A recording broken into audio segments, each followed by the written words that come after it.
नमस्कार, जय हिंद. मी शुभांगी सुक्रे तुम्हा सगळ्यांचं स्वागत करते आपल्याच टिक्कर मराठीवर. तर आजचा आपला महत्त्वपूर्ण व्हिडिओ आहे ग्राउंडच्या अपडेट बाबत. आतापर्यंत जशा जशा ग्राउंडचे अपडेट येत आहेत, म्हणजे कुठल्या जिल्ह्याचं ग्राउंड कुठल्या तारखेला आणि कुठे होणार आहे, हे जसं डिक्लेअर होईल तसं मी तुमच्यापर्यंत पोहोचवलेलं आहे आपल्या व्हिडिओच्या माध्यमातून. बघितलं नसेल तर याच चॅनलवर अपलोड केलेलं आहे, बघून घ्या. तशीच आजची महत्त्वपूर्ण अपडेट आहे 2 जिल्ह्यांच्या बाबतीत. सगळ्यात पहिले आपण इथे बघणार आहोत सिंधुदुर्ग जिल्ह्याचं ग्राउंड कुठे होणार आहे आणि कोणत्या तारखेपासून होणार आहे. आधी शिपाई होणार की चालक होणार, किती दिवस होणार आहे तेही आपण इथे बघणार आहोत. So let start. सर्वप्रथम आपण बघूयात सिंधुदुर्ग जिल्ह्याची अपडेट. दिसतंय समोर पेज एकदम क्लिअर. ठीक आहे, विषय बघूयात आपण. सर्वप्रथम काय आहे, हा विषय आहे पोलीस शिपाई चालक पोलीस शिपाई भरती 2024-25च्या बाबतीत. उपरोक्त संदर्भातील विषयास अनुसरून कळविण्यात येते की सिंधुदुर्ग जिल्हा पोलीस दलाच्या स्थापनेवरील एकूण 78 पोलीस शिपाई पदाकरिता म्हणजे 78 जागा होत्या. तर या जागांसाठी जेवढे फॉर्म भरले गेले तर त्यांचं जे ग्राउंड आहे हे 12 फेब्रुवारी ते 22 फेब्रुवारी 2026 या कालावधीत होणार आहे.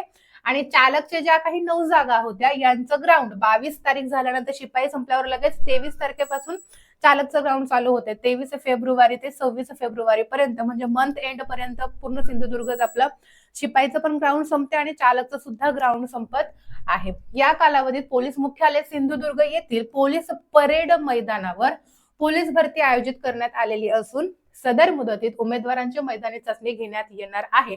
हाच टप्पा आपल्यासाठी महत्वाचा होता. 12 ते 26 तारखेपर्यंत सिंधुदुर्ग जिल्ह्याचं ग्राउंड होणार आहे. सिंधुदुर्ग येथेच पोलीस परेड मैदान इथे ग्राउंड घेण्यात येणार आहे. आधी शिपाई होणार आणि त्याच्यानंतर चालक होणार आहे. आता महत्वाची अपडेट, जी अपडेट मी स्टार्टिंगलाच सांगतेय, मला एकही कमेंट अशी विचार न करता केलेली नको या व्हिडिओच्या खाली. आताच सांगतेय, स्टार्टिंगला सांगते की ही जी अपडेट आहे ही अपडेट आपल्या मुंबई पोलीस भरतीच्या बाबतीमध्ये आहे. बऱ्याच 99% विद्यार्थ्यांना असं वाटते की ही फेक न्यूज आहे आणि मलाही त्याच्यात इन्क्लुडेड मी ऑल्सो, मलाही असं वाटते की ही खरंच एडिट केलेली असावी. कारण मुंबई जिल्ह्याचं ग्राउंड बऱ्याच वेळा आपण बघितले गेल्या वर्षी सुद्धा की उशिरा चालू झालेलं, कारण फॉर्मच तेवढे आलेले आहेत. ठीक आहे, तरी सुद्धा आपल्यापर्यंत अपडेट आलेली आहे की मुंबई जिल्ह्याचं जे ग्राउंड आहे हे 11 तारखेपासून चालू होतंय.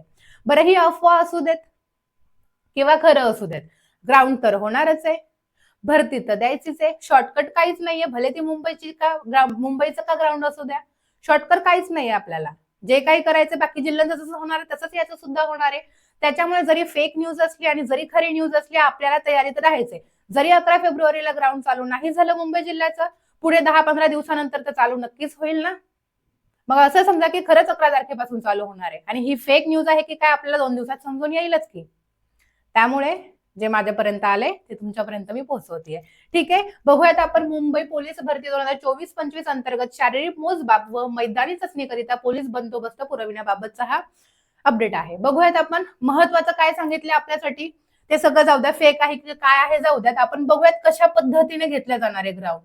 ठीक आहे, तर आधी कुठलं ग्राउंड होणार आहे तर बघा, शारीरिक मोजमाप व मैदानी चाचणी 11 फेब्रुवारी 2026 पासून घेण्याचं प्रस्तावित आहे. ओके, त्या अनुषंगाने मुलींचं ग्राउंड दरवर्षी कुठे होतं, नायगाव दादर येथे होतं, बरोबर, आणि मुलांचं ग्राउंड मरोळ येथे होतं. तर किती किती मुलं घेतली जाणार आहेत तर हे बघूयात आपण. महत्वाचं, नायगाव दादर येथील मैदानावर महिला उमेदवारांची मैदानी चाचणी, तसेच मरोळ येथील मैदानावर पुरुष उमेदवारांची शारीरिक मोजमाप व मैदानी चाचणी घेण्यात येणार आहे. ठीक आहे, मुलींचं जे ग्राउंड होणार आहे 11 तारखेपासून, तर नायगाव येथे सर्वप्रथम पहिले 2 दिवस 2500 महिला प्रतिदिन बोलवण्यात येतील आणि त्याच्यानंतर प्रतिदिन 5000 महिला उमेदवार बोलवण्यात येणार आहे.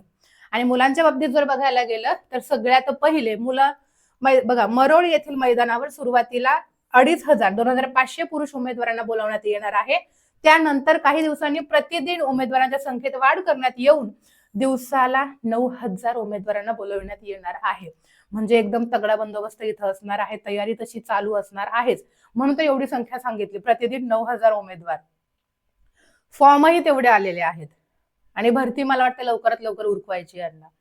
ओके, बघूयात फेक न्यूज आहे की खरी आहे आपल्याला लवकरच समजणार आहेच. आपल्यासाठी एवढंच महत्वाचं आहे, आपल्याला ग्राउंड द्यायचंय, मग ते 11ला देऊ देत किंवा मार्च मध्ये देऊ देत, कधीतरी ग्राउंड द्यायचंय आपल्याला. मग त्यासाठी आपण तयार आहोत का, बाकी गोष्टी सोडून द्या. ठीक आहे, तर बघूयात. काही अडचण असेल तर या व्हिडिओच्या कमेंट बॉक्समध्ये नक्की विचारा. नक्की तुम्हाला मदत केली जाईल. अभ्यास करत राहा, ग्राउंडची व्यवस्थित तयारी करा. कारण ग्राउंडच्या मेरिट लिस्टमध्ये आलं, मी पुन्हा पुन्हा सांगतेय, ग्राउंडच्या मेरिट लिस्टमध्ये आलं तरच आपण लेखी परीक्षा देऊ शकतो ना. त्यामुळे आधी महत्वाचं आणि इक्वली दोन्ही चालू ठेवायचे. लेखीची तयारी सुद्धा याच्यासोबत चालू ठेवायची आहे, कारण ग्राउंड झाल्यानंतर लगेचच काही दिवसांनी पेपर असतो. त्या 10-15 दिवसामध्ये थोडी ना आपण 90 मार्काचा अभ्यास एकत्रित करू शकतो, नाही ना. All the best.